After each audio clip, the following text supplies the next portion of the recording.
Shalom, saudara-saudari yang dikasihi Kristus. Jumpa kita pada kesempatan ini dalam renungan harian GKI Kuitang. Hari ini Senin 5 Juli 2021 bersama saya Pendeta Emeritus Arti Sembiring. Firman Tuhan kita renungkan pada kesempatan ini diambil dari Injil Matius pasal 26 ayat 41, demikian: berjaga-jagalah dan berdoalah supaya kamu jangan jatuh ke dalam pencobaan. Roh memang penurut, tetapi daging lemah. Demikian firman Tuhan ini. Dari firman Tuhan satu ayat ini kita merumuskan tema kita yang berbunyi berjaga-jaga dan berdoa. Rasanya kata ini sudah kita kenal, sering kita dengar, berjaga-jaga dan berdoa.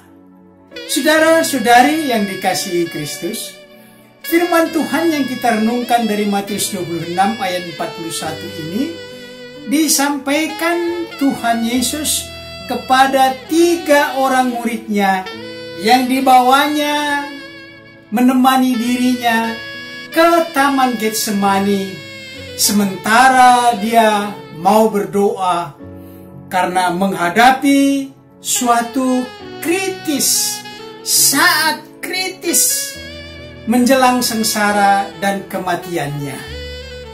Yesus mengharapkan ketiga murid ini, yaitu Petrus, Yohanes, dan Yakobus, menyertai dia dengan pesan dari Tuhan Yesus, berjaga-jagalah dan berdoalah supaya kamu jangan jatuh ke dalam pencobaan.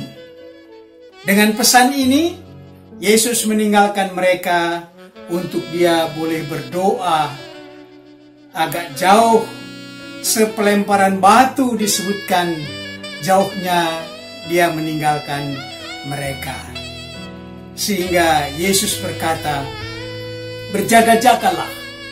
Dan setelah selesai dia berdoa, dia kembali kepada ketiga murid ini dan menemukan mereka tertidur.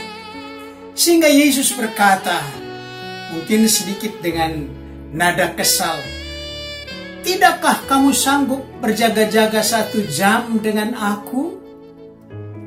Saudara-saudari, firman Tuhan ini kita jadikan sebagai cermin untuk melihat keadaan masyarakat kita, khususnya di kota-kota yang sangat mencemaskan dengan merebaknya COVID-19 seperti Jakarta, Bandung, Semarang, Malang, Surabaya, di mana wabah COVID-19 ini telah meminta banyak korban jiwa, termasuk juga di kota Jakarta.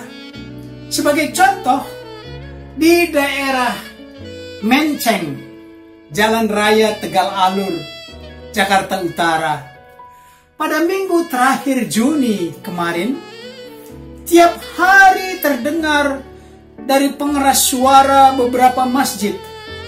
Ada 2 atau 3 masjid di sana menyerukan berita kematian warga di sekitarnya. Dalam satu hari ada yang 3 orang meninggal, ada yang 2 orang meninggal. Dan itu hampir tiap hari ada berita kematian yang dipancarkan, yang diserukan melalui pengeras suara masjid ini. Inilah kecemasan yang terlihat juga dari banyaknya kiriman-kiriman gambar di medsos. Bagaimana rumah sakit tidak lagi mampu menampung pasien COVID-19. Banyak pasien yang ditempatkan di koridor rumah sakit dengan tempat tidur seadanya karena pasien itu sungguh-sungguh memerlukan perawatan dengan alat dan obat yang memadai. Selain itu, mereka yang terinfeksi, yang masih dalam tahap gejala awal, mereka sudah tidak berniat lagi untuk pergi ke rumah sakit. Mereka melakukan isolasi mandiri di rumah saja. Dalam suasana seperti ini, rasanya memang kurang etis kalau kita membicarakan mencari siapa yang salah atau di mana salahnya sehingga begini mengganas COVID-19 di masyarakat kita. Karena yang kita khawatirkan telah terjadi. Saudara-saudari, tidak terlepas juga anggota jemaat kita GKI Kuitang sudah banyak yang terinfeksi, yang kita dapat informasi dari teman-teman kita. Demikian juga di jemaat gereja lain, yang semua mohon dukungan doa untuk kesembuhan mereka yang dalam perawatan baik di rumah sakit maupun dirawat di rumah mereka. Inilah situasi yang kita alami.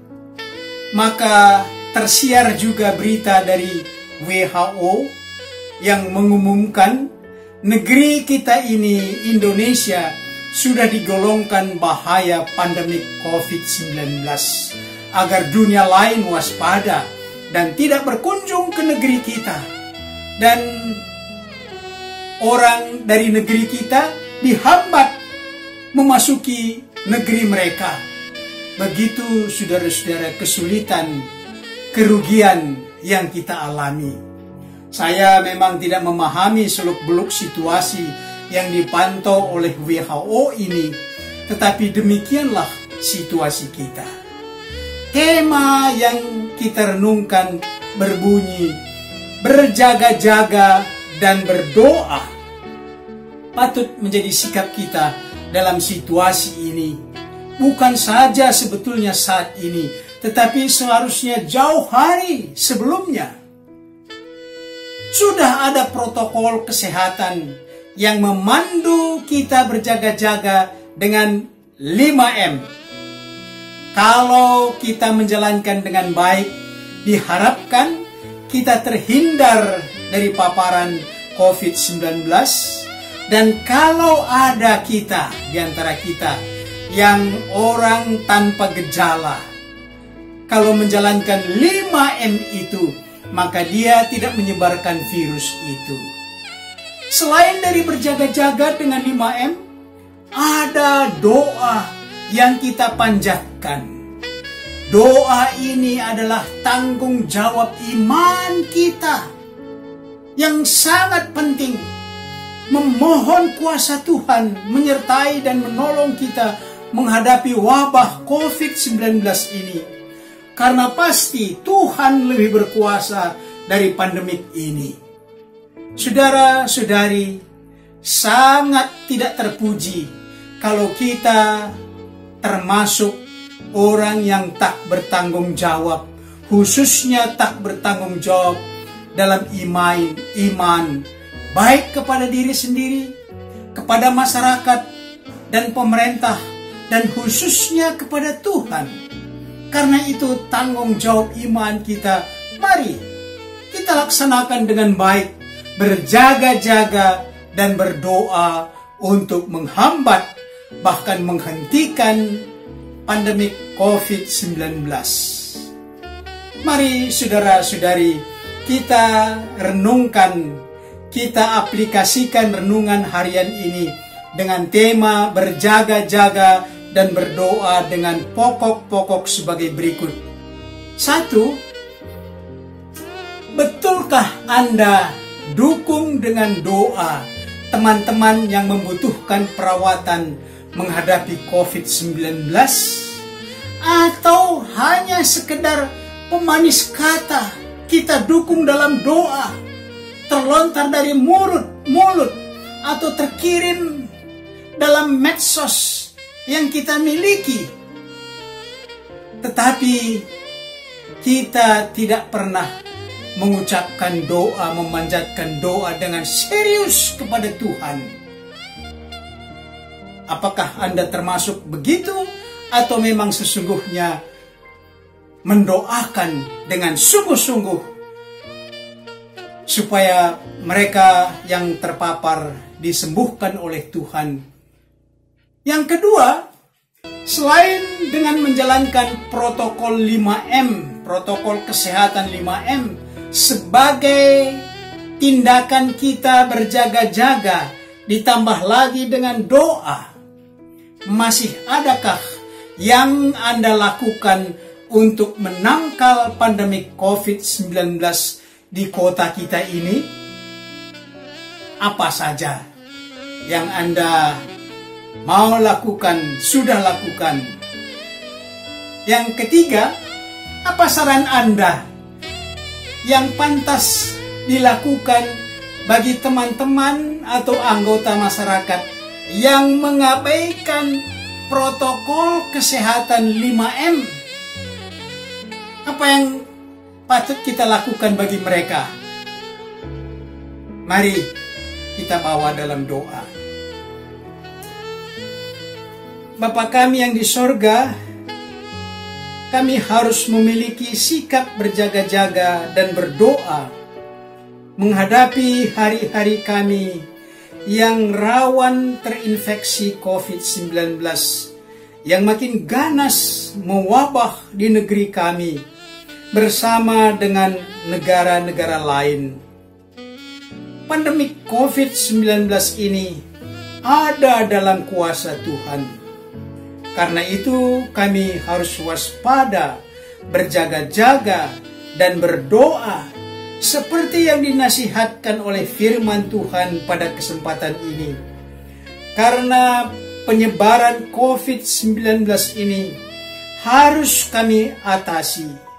Dan untuk itu sudah dicanangkan protokol kesehatan dengan 5M. Namun banyak orang yang mengabaikannya sehingga mereka justru menyebarkan virus COVID-19 ini. Karuniakan kesabaran agar kami menahan diri dan dengan penuh kesadaran menjalankan protokol 5M. Tuhan, karuniakan kesembuhan bagi saudara-saudara kami yang sudah terinfeksi COVID-19. Dan tolonglah usaha pemerintah kami untuk menghentikan wabah ini, baik dengan vaksinasi, baik dengan perawatan di rumah sakit, dan edukasi-edukasi yang lain. Inilah doa kami panjatkan kepadamu ya Bapa. Dalam Kristus kami berdoa. Amin.